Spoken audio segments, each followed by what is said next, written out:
सो आज दोपहर को I ate this meal. I attach a photo. It's a huge meal.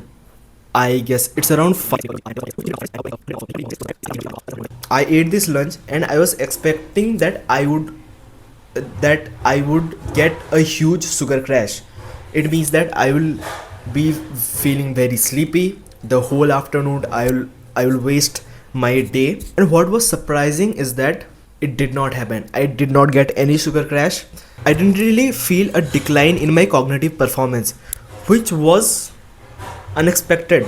Before this, every time I ate this amount of rice or something this big of a meal, I would always get I would always get the afternoon crash, and I would feel sleepy, not feeling like doing any work. I would be dehydrated. There are a lot of things would go wrong. But today it didn't happen. And it led me to, like, even the work I was doing, I was trying to study for my midterms, and even I was distracted from that, thinking about why did it happen, or like why the afternoon crash did not happen. There are three big reasons, and there are other also small reasons, and the latter two one are interlinked. So the first one is having a big meal, and that is predominantly only carbohydrates. What happens if you eat only predominant where you eat a meal, it is where it's predominantly carbohydrate, is that you get a blood sugar crash.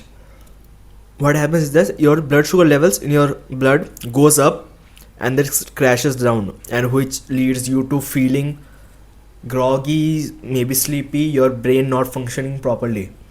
And how you can avoid this is what I did today. The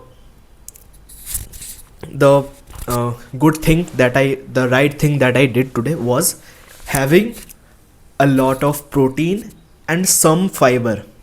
See, I didn't in the fried rice I didn't have that much of vegetables, but it still had some.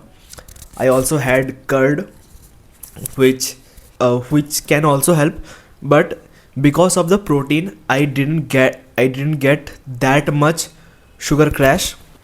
Because of the high protein I didn't get that much of sugar crash. So what happens if you pair your carbs with good protein and also good fat levels?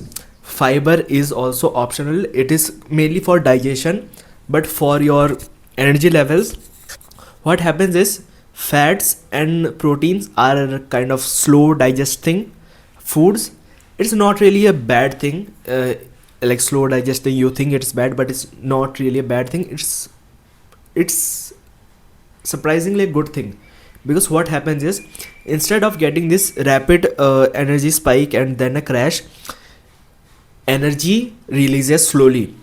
What happens is, instead of it going like this and then coming down, it goes up slowly and kind of stays there, and then maybe slowly comes down. So you get a maintained sustainable energy release from the food you eat.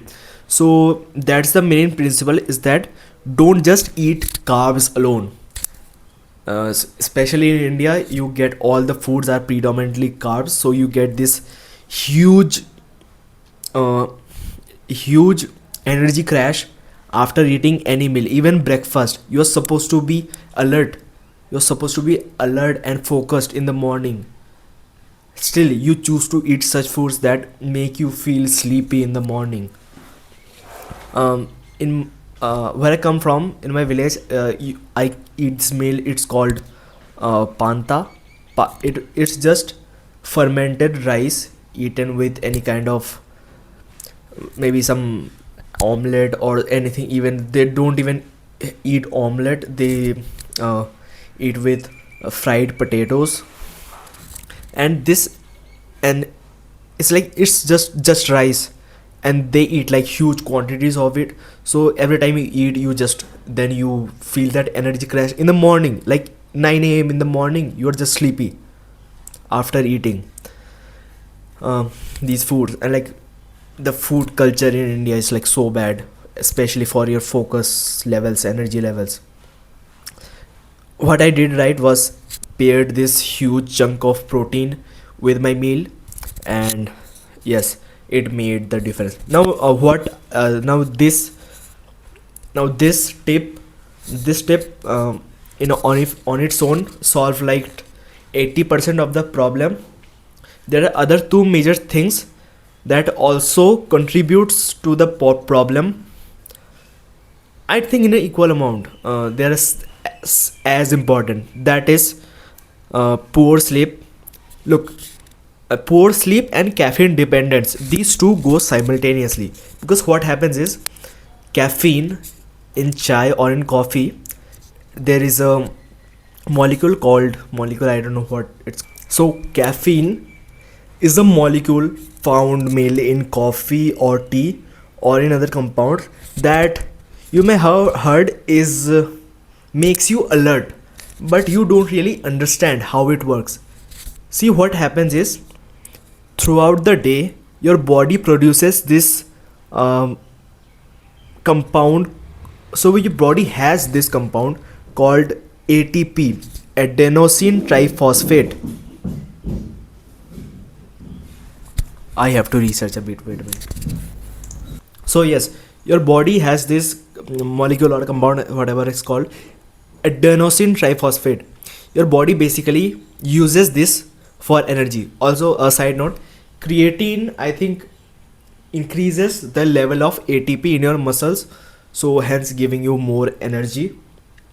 But coming back to the topic, adenosine, after it is used, converts adenosine triphosphate ATP, after it being used, converts into adenosine, and adenosine in itself is more of a waste product which your body has to get rid of. So what happens is that throughout the day, of any movement you do, I am moving my arms, maybe I'll walk, anything, energy, or it is also being used while like maybe blinking my eyes. Every movement your body does, adenosine triphosphate is being used and converted into adenosine, and adenosine is this garbage. Where is it stored? So throughout the day, adenosine forms and is being stored in your brain. There are these places where adenosine goes and there sits there, and when a huge amount of adenosine accumulates, your body your brain makes you feel sleepy, and the need of sleep occurs basically. But what caffeine does is, there are these places where adenosine goes and sits. What caffeine does is, this caffeine molecules goes and occupies these places, and there are a limited number of these places. I don't know what are they called basically. You can just imagine any hole where adenosine a molecule goes and sits, but before adenosine can reach there, this caffeine molecule comes and occupies this place. So what happens is, this adenosine just floats here for a while until and unless this caffeine molecule is being used, however it is used. So till the caffeine molecule just sits there and doesn't let the adenosine comes, hence your body being in this constant state of being alert. But what happens is that the caffeine eventually runs out, and till this caffeine molecules occupied this space, there are a huge amount of adenosine. Those were just accumulated there, and they just sit there. There was maybe like 1 2 and then 3, then 4, then there are like 50 of these molecules there. And what happens is that just when these caffeine molecules run out or like gets destroyed, basically gets consumed or something, whatever happens, these adenosine molecules rush in and then fill all the spaces. So what happens is that you get this energy crash. You get this sudden energy crash where from alert you get like get slow sleepy in a matter of like minutes, and that's what is called the afternoon crash. Maybe you don't know this, but caffeine has a half life of around 6 hours. Anybody who has studied the chapter chemical kinetics in class 12th know what a half life is. It is basically how much time a chemical, sorry, a compound lives,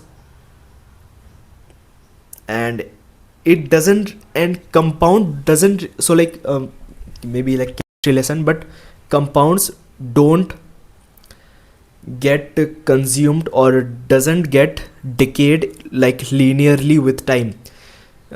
They decay like exponentially with time. So like, to get half, so like if there is like 100% of the compound, and to get to like 50%, so that 50% is consumed, there is a certain amount of time, and then to get half of it, there is certain, the same amount of time will be used. So the half life for caffeine is around 6 hours. So if there is like 100 grams of milligrams or some of caffeine in the body, the time it takes to, like maybe half it is around 6 hours. So like if there is 100 milligram, you can get to like 50 milligram remaining in about 6 hours. So what happens is that you don't really drink a huge amount of caffeine in the morning. You get this small cup of tea or something, or maybe cup of coffee. Then when you drink it, adenosine doesn't occupy this space, caffeine captures its space, adenosine keeps accumulating, and then eventually after like 5-6 hours in the afternoon, where this caffeine, half of these caffeine molecules are consumed, that's when adenosine rushes in, and that's when you get this afternoon slump. And why, and the question maybe is, why were there so many adenosine molecules? Maybe the reason is that like caffeine, adenosine also gets consumed, but it only happens during sleep. That's when your body like clears out this garbage. I told you that adenosine is a garbage molecule, that your body clears out adenosine while you sleep. But when you don't get enough sleep, the molecules are there in your body, they don't get consumed, they don't get cleared out, so they are there, and then more adenosine comes, and that's why you get the afternoon slump. So I told the whole thing to basically say two things: get enough sleep, 7 to 9 hours. Also, important thing, you may be sleep deprived. What you have to do is basically, from for like weekend, in the weekend or any holidays you get where you don't have to wake up that early, just sleep as much as you can. And also don't disrupt your sleep habits yourself, don't sabotage your sleep habits. Go to sleep early, and stay and choose a time and stay asleep as much as you want, as much as you need. So just wake up when your body wants to wake up. Don't set an alarm, don't set anything, don't plan anything in the morning. You can plan something that you'll do after waking up, but don't plan it at a certain time. Just let your body sleep, and in like 2 to 3 days your body will eventually catch up to the lost sleep. You may be sleep deprived, and then you can go back to having like being functioning completely fine at like 7 to 8 hours of sleep. Because maybe for like a period of time you have not slept enough, and now you're sleep deprived. So even with like 8 hours of sleep, you may not function properly, because there is this sleep deprivation, and that's just not enough. Your body needs sleep. Give it. there is a quote that if sleep can come in a drug form, it will be the most valuable drug or something. So yes, sleep, sleep. Yes, so these two things. Also there is dehydration. Make sure you are hydrated.